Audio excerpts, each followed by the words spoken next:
Hello, everybody. Welcome into the Apples and Genos Fantasy Hockey Podcast. My name is Nate Groot Nibelink. I'm the creator of Apples and Genos, originator of the Zero G Draft Strategy. And in this podcast, I'm going to give you an update on goings on around the league and direct you on the best places to spend your last ad or ads in week 25. Let's get it.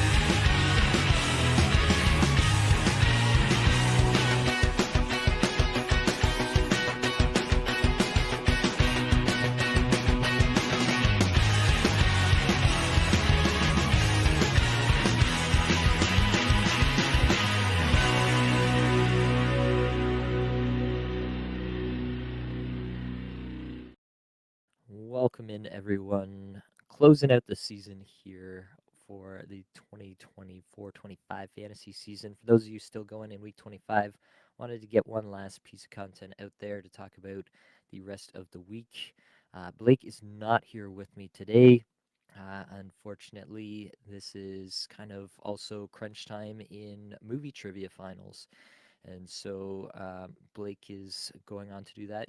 It's actually a very specific uh, movie trivia genre. Apparently, it's only 80s films. Um, so I didn't realize that this was such a big thing, but yeah, Blake is going to the national finals of 80s movie trivia. Obviously, I wouldn't be much help in that scenario since I wasn't even born in the 80s, but that's where Blake is at currently. So hopefully he can come back for the flagship show this weekend with great tales of a stunning victory there. As for myself, you can probably hear it in my voice. I'm battling some illness here, but wanted to get this last piece of content out there. There's been a ton of things going on in the NHL this week. Players being held out, lots of injury news, players being signed. So, without further ado, let's dig in here. Right off the top, we've got three players that signed contracts and will be arriving with their respective NHL squads. Ivan Demidov, Elliot Friedman is saying he could play as soon as Monday versus Chicago, is what I heard. So that would definitely be of interest to you in fantasy because there's only one reason Demidov comes, and it's to play some big time minutes and big time offensive minutes there. So if you can get that Monday, Wednesday end of season for Ivan Demidov, that might be worth doing. Also, Alexander Nikishin. I'm not 100% sure how to say the last name, but we'll get there. This is, if you're not aware of this player, led the KHL in points by a defenseman in 22-23 and 23-24. Also, the captain of SKA Hockey Club. Still only 23 years old. Was just announced Friday morning. So definitely brand new. Not sure when he exactly fits into the lineup there in Carolina, but probably, Carolina has a Wednesday, Thursday back to back, the 16th and the 17th. I'd imagine he gets in for at least one of those to try to get him into some games before the playoffs start. But this is a big, big time prospect, one that people have been very excited about coming over for a long time now with a lot of offensive upside. Real good chance that he immediately goes to power play one and is the power play one quarterback for the Hurricanes for the next decade. And then Zane Parake. He's, if you don't know, Zane Parake, offensive wonderkind, rear guard, was playing in junior this year. Flames have signed, is on the roster. They haven't played him yet. The playoffs, I guess, are not mathematically impossible, but if and when he does play, I would expect, like, if you're going to have him get into games, you want him on the power play. I imagine they would put him on the power play, let him showcase his game a little bit, gain some confidence in these last few games of the season. I could see him doing a similar thing to what Tony DeAngelo did for the Islanders when he arrived there at first with Noah Dobson out. I could see a similar impact for Zane Parake in whatever games he is able to get into the lineup for. All right, and then we have a bunch of players who are out but returned Thursday. Nikolai Ehlers returned, got into a fight, which was interesting to say the least. Thomas Hurdle, Martin Necas, Adrian Kempe, and Stuart Skinner are all back with their respective squads as of Thursday. Uh, Nathan McKinnon, undisclosed and indisposed. Not sure what the injury is, obviously, but it sounds like it could mean he's done for the regular season. Again, it's a spot where maybe Colorado doesn't have that much to play for at this point with the standings the way they are. And so it might be a spot where they just decide it's best to shut him down and get him as healthy as possible for the playoffs. That's where Colorado's at. Gostisbehere missed Thursday's game with an upper body injury. Again, with Nikishin coming to town, Gostisbehere's days as fantasy relevant might be numbered regardless of whether he returns. Jacob Chikrin and Alex Pietrangelo both missed Thursday's game out with illness, so keep an eye on them to see if they come back for their respective teams. And then some continuing injuries. Jack Eichel, Ilya Sorokin, Jonathan Drouin, Andrew Doughty are all still out as of Thursday. And another spot where you're just going to have to continue to watch day to day to see whether they get back in. I think the least likely to return is probably Jonathan Drouin based on what I'm hearing. Petr Mrazek came back, backed up Thursday, so it sounds like Detroit has something here. Um, they've been running Cam Talbot into the ground basically, and with that, their playoff situation pretty much hopeless at this point. Um, they may go to Mrazek and just split some starts the rest of the way, but maybe worth looking at depending on how deep your league is. Brady Tkachuk will skate Friday, but not confirmed to play. So it's a good sign in progress towards recovery, but not in the lineup or confirmed as of yet. In Edmonton, we have a major injury ward situation. I mentioned Stuart Skinner is back, but Connor McDavid did come back. Surprise return to the lineup on Wednesday. They needed him. Jake Wallman and Matthias Ekholm on the back end are both day-to-day there. Ryan Nugent-Hopkins was out with an illness. Draisaitl still out, but the coach there, Chris Knobloch, saying he will play before the end of the season, just not entirely sure when yet. So lots of news in Edmonton and something you'll have to keep a close eye on. And yeah, again, Edmonton in a spot where I don't think they really have that much to play for at this point. They're pretty locked into that first round series against the Kings at this point. So I'm not sure that much is going to change there. Carter Verhaeghe, the latest Panther to get some rest. It seems like the Panthers are very focused on just kind of letting the string play out and resting whoever they think might need some rest. I thought that maybe Verhaeghe wouldn't need the rest. They might try to work on him, getting into a good spot before the playoffs, getting some goal scoring, maybe a little hot streak if possible before the playoffs. But yeah, basically everybody in Florida is on rest watch at all times, it appears. Colton Parayko will return a game or two before the end of the regular season, so maybe a last-second ad that you may want to investigate there in St. Louis. John Gibson, Logan Thompson still out. So right now that means Lucas Dostal and Charlie Lindgren obviously have increased value if you're looking for netminders. And then lastly, if you haven't heard, Sam Bennett, Dylan Holloway, Elias Pettersson, sorry, Gabriel Velarde, and Alexi Protas, all unlikely to return before the end of the regular season. All right, I think we've made it through all of the newsies. So let's get into the remaining schedule here. Friday here we have 5 games, Saturday 11 games, Sunday 9 games, Monday 6 games, Tuesday 10 games, Wednesday 6 games, and Thursday 7 games. So you have Saturday as an 11 game as the heaviest. Sunday is 9 games, but likely you're getting all of your players in on that day. And Tuesday 10 games, another one that you might need to take a look at and see if you can really get everybody in there, or if you should be potentially making a move to free up your bench. Of all of these teams remaining, 16 teams still have 4 games left, so lots of games to play here. 12 teams only have 3 games left, and there are 4 teams that only have 2 games left. So obviously, that's where we're going to be looking at, are those players worth hanging on to? Detroit is the only team that plays 4 games with 4 off nights, so that's obviously of streamer interest, especially if you do have problems fitting players in on the heavy nights.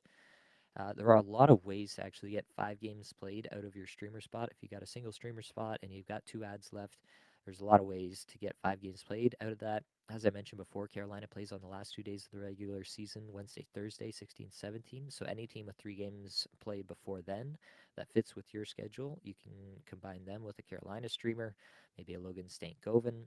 Wouldn't mind that. Or potentially you could get 2 games played Friday, Sunday here, or Saturday, Sunday if you can fit on the Saturday, and then go to Detroit or Los Angeles for 3 games played in the last 4 nights. Moving right along, these are the 4 teams that only play 2 games now. Boston, they play Sunday, Tuesday. Colorado plays Saturday, Sunday. Seattle plays Saturday, Tuesday. And St. Louis plays Saturday, Tuesday. So definitely some different schedules there. Colorado has the most interesting situation with them being done on Sunday with 4 games left in the regular season there. So keep your eyes on that and drop all your Colorado players after Sunday and use those roster spaces more effectively. In Boston, players to consider dropping. Elias Lindholm has actually been quite good as of late. 3 goals, 3 assists, 6 points. Morgan Geekie has been off the wall. 4 goals, 7 assists, 11 points. And then, you've got your other contingent of players, Zadorov for the Bangs. Zaka's still been ice cold, unbelievably, considering how everybody else is popping off. Middlestat, only 2 goals, no assists in the last 5, and Lowry, only 2 assists. Um, I do think you can drop all of these players if you are going to get 2 extra games played out of a solid streamer.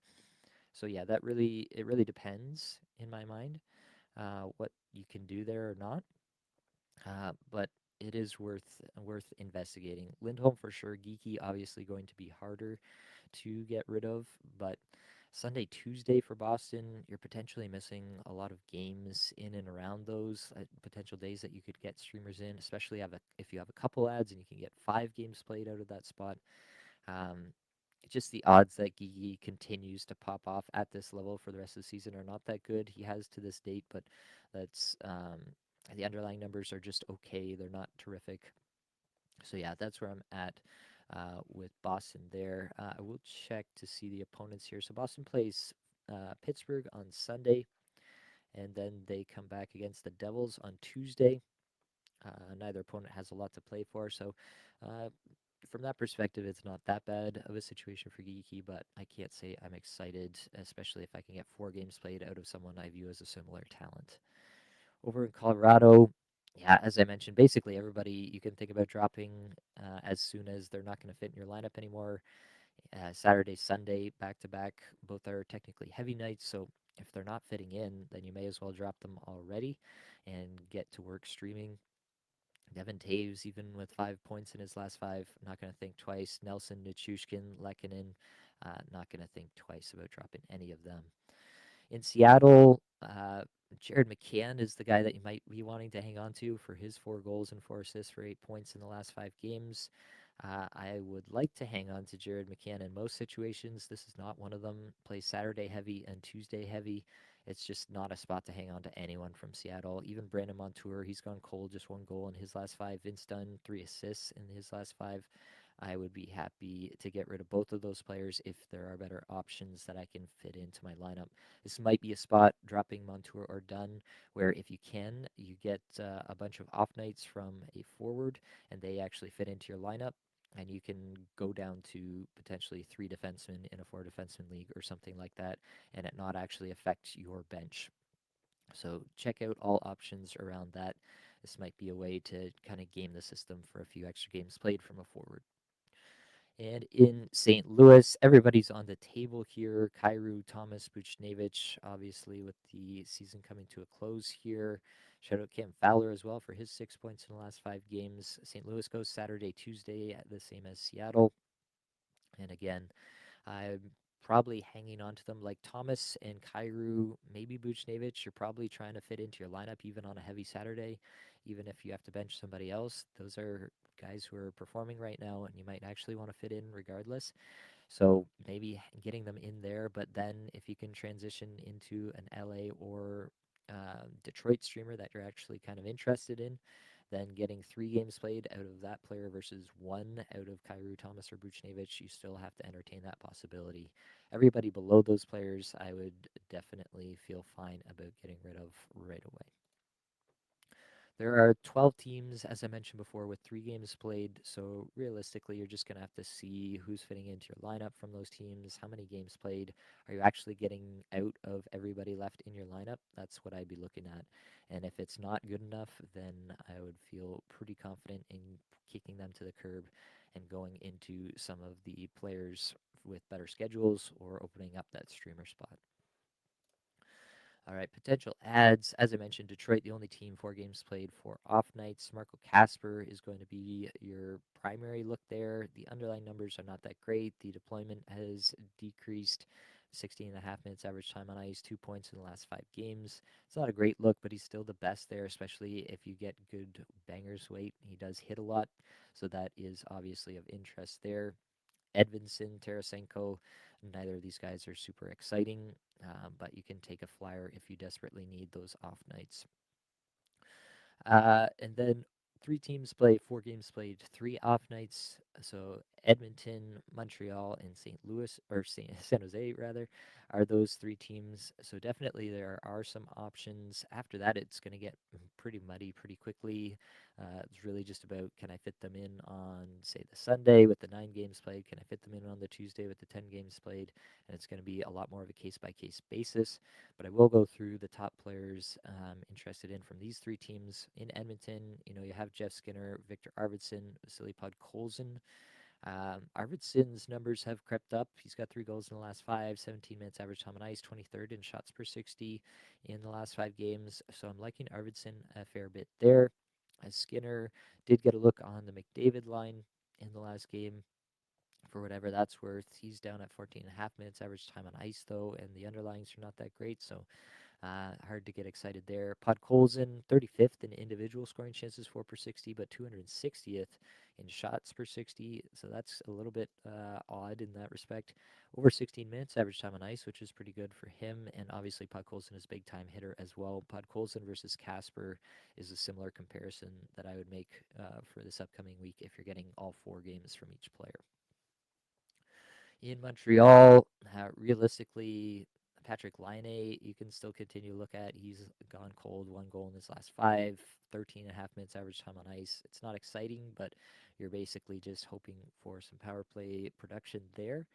And then you've got Caden Gooley on the back end, especially in bangers leagues. He provides some of that with a tiny bit of offensive upside, maybe 30, 35 point pace defenseman is Caden Gooley in this iteration of the Montreal Canadiens. So you can take a look at that for sure. And Brendan Gallagher, I had to shout out 3 goals, 5 points in his last 5 games here. That's something that I do think you're going to want to look at in pretty much any league. He's only 14 minutes average time on ice, but 89th in shots per 60, and clearly feeling it right now, clearly trying to push Montreal over the hump there. In San Jose, this is where I really want to be spending my ads, especially if you can get all 4 games played out of your San Jose players. San Jose goes Friday, Sunday, Monday, Wednesday. So the Sunday 9 game slate is their only quote unquote heavy night, which is obviously pretty good. So San Jose definitely a good look here. In the last game, they had Celebrini with Will Smith and Kovalenko, and then Eklund, Toffoli, Wenberg as the second line.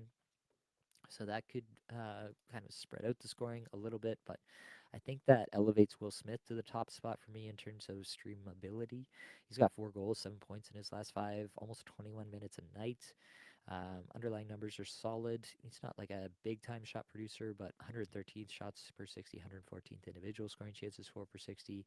Toffoli, 19 minutes a night, 28th shots per 60, and 51st in individual scoring chances, 4 per 60, but obviously playing on the second line.